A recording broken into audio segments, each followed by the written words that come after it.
Como última pregunta, en el marco del relato que estuvimos trabajando, seguramente el universo no sabe de parte, pero en algún lugar nos tenemos que posicionar nosotros. Y en el lazo de la mercantilización de la vida, en este capitalismo de rapiña o diferentes formas de nombrar, parece que América, o quienes constituyen el campo iluminado de la educación, siempre miran para Europa. Duvet, en una charla en la Universidad Nacional de 3 de Febrero, dijo: ustedes siempre quisieron progresar, progresar, progresar para ser europeos. Y ahora somos los europeos los que queremos ser americanos. Parece como que en América está lo alto y lo bajo. Y casi siempre en los contenidos disciplinares aparecen muy poco los americanos y los pensadores, ¿no? Hay muy poco que se sabe de Anísio Teixeira, hay poco que se sabe de Carlos Vila. Digo, hay muchos que son muy pocos conocidos. Para ustedes, ¿no? No sé si buscar las causas, sino buscar las relaciones. ¿Cómo se constituye esto más cercano que de lo cual rechazamos y tampoco se conoce? Yo creo que un tema que es fundamental tiene que ver con el replanteo de la educación en su conjunto y cuando se plantean problemas y se plantean cuestiones particulares, como por ejemplo planteé yo y como planteó Norberto, o sea, estamos pensando, bueno, ¿qué educación queremos para Argentina para tal momento? ¿Qué va a estar pasando en el mundo? Que uno particulariza. Lo que tiene de bueno eso es que rompe la fantasía de la eternidad universal, que es la herencia que dejó la Europa del siglo XIX en todo el mundo colonizado por ella. Que lo que presentaba era la filosofía universal, la historia universal, el pensamiento universal, la razón universal, cuando en realidad era la filosofía europea, el pensamiento europeo, el conocimiento europeo y la ciencia europea. Romper con esa imagen significa volver a colocar la educación en el contexto del lugar donde estamos, volver a traerla al lugar, ponerle sitio. Las acciones ocurren en el tiempo y en el espacio. Lo único que existe en el tiempo y fuera del espacio es el pensar en forma abstracta. Entonces, quienes piensan en forma abstracta se imaginan, bueno, describamos la estructura del átomo y el átomo no tiene nada que ver en qué lugar esté ese átomo. Puede ser un átomo que forma parte de una planta en Nueva Zelanda o puede ser un átomo del ojo de un ave en Siberia. No importa, es el átomo.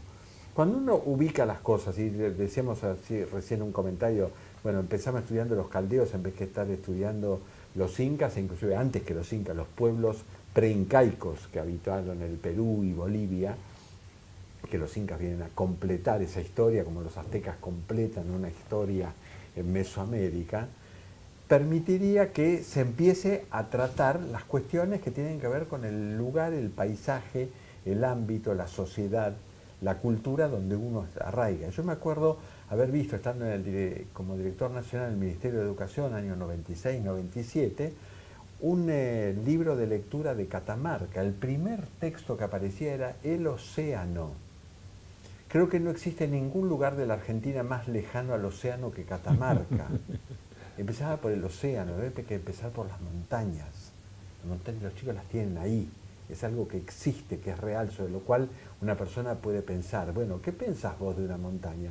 ¿Cómo son las montañas? ¿Por qué aparecieron las montañas? Y ahí uno trabaja con el chico. El océano es nada más que una imagen, un relato de algo. Es la idea de que uno relatando cosas la gente aprende. La gente aprende experimentando situaciones, no que alguien le cuente, como en la vieja metáfora o parábola, no me acuerdo de la palabra, no es esa justo, de la caverna de Platón. Eh, por lo tanto, yo creo que lo que es necesario es volver a ubicar nuestra realidad en la realidad en la cual estamos, que es la de América, y enseñar a nuestros chicos y a nuestros estudiantes las realidades de América Latina.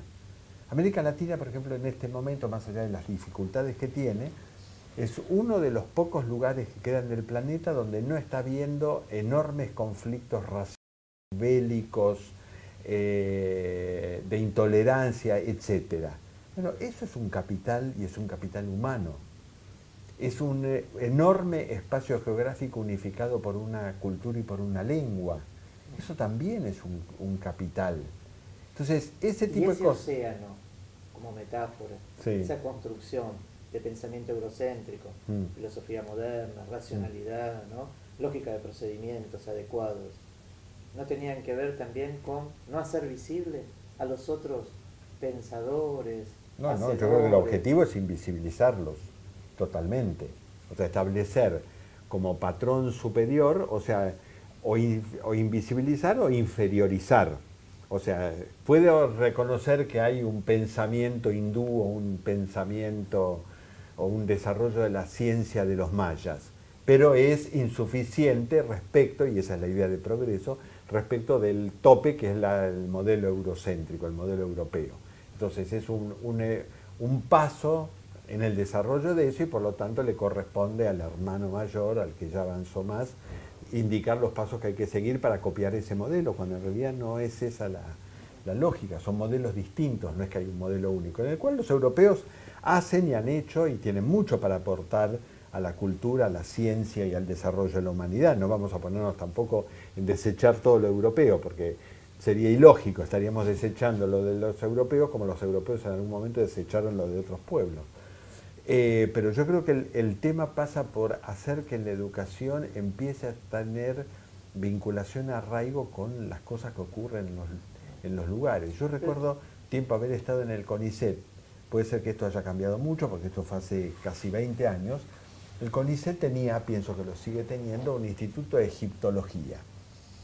Para ver una momia egipcia, lo mínimo que hay que hacer es trasladarse o al Museo Británico, al Louvre o a los museos vaticanos, sino al Museo del Cairo, algún museo de Egipto. En ese momento, no sé si existe ahora, no había ningún instituto de estudios incaicos, cuando en la Argentina hay 8 provincias donde distribución de la tierra, sistemas de circulación, sistemas de riego, pautas culturales provienen de haber formado parte del imperio incaico durante un siglo y medio. O sea, aquello que tenemos, que está y que está disponible, no lo estudiábamos aquello que había que hacer 10.000 kilómetros para tener algún primer contacto con algún objeto proveniente de esa cultura.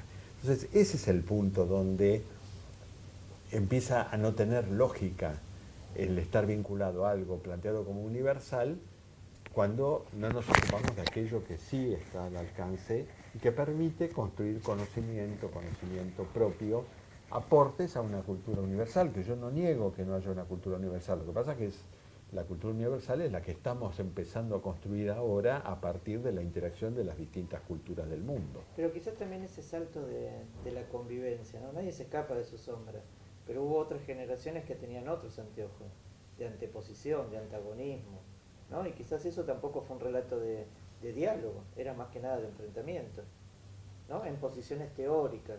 Sí, yo creo que lo que hay que encontrar ahí, porque también ocurre como ocurrió con nuestra historia, el tema en algún momento del revisionismo, que el revisionismo consistió en un acto de magia instantáneo por el cual los buenos se transformaban en malos y los malos en buenos. Entonces Rosas era un ídolo y Rivadavia era un malvado, así como antes Rosas había sido un tirano y Rivadavia el hombre que se anticipó a su tiempo. Creo que no sirven esas visiones maniqueas, porque se han planteado inclusive en otros momentos situaciones maniqueas de ese tipo, de bueno, escindir y poner de un lado todo lo bueno y del otro lado todo lo malo. Las grietas no son las recientes, sino son históricas, ¿no es cierto? Claro, sí, sí. Uno recorre la historia de Argentina y se encuentra con lamentablemente, con una sucesión de grietas que, digamos, han ido fracturando, digamos, el desarrollo de la historia argentina. Yo quería, complementando, Carlos, lo que vos señalabas, yo hablé de dos obsesiones. Bueno, el inicial, la planificación. ¿Qué puedo decir ahora? Tú lo preguntabas, Pepe, antes, es decir, lamentablemente la planificación desapareció. Era propio de ese pensamiento desarrollista que fue propio de los años 60, hasta un poco en algunos países llegó de América Latina hasta los 70, y luego el neoliberalismo lo barrió toda la... Esto quiero destacarlo porque me parece que también es otra deuda de América Latina, ¿no es cierto? Ya no también Argentina. Y es que el neoliberalismo, digamos, al dejar de lado al Estado y hacerlo como un elemento secundario, por supuesto la planificación está vinculada fuertemente con lo estatal, también que puede ser orientadora para el conjunto del país. Hemos recuperado en varios países de América Latina, por suerte, el rol del Estado. Espero que ahora, con todas las situaciones tan diversas que estamos viendo en América Latina, eso no se pierda, ¿no es cierto?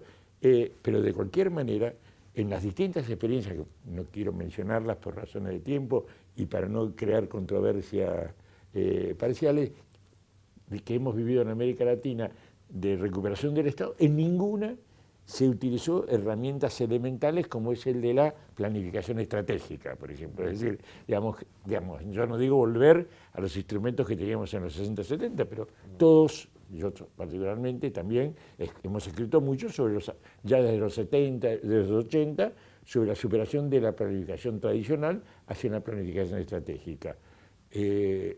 Nosotros en nuestro posgrado dictamos sobre eso y demás, pero esto es simplemente meramente un dictado teórico, porque en ninguno de los procesos de recuperación que se ha dado en América Latina del Estado se ha vuelto una verdadera planificación, en donde la planificación es pensando el futuro, esencialmente, ¿no es cierto? Y el otro punto es, otra de mis excepciones a América Latina, como les decía, lo que vos decías, es decir, tenemos que volver a encontrarnos en América Latina.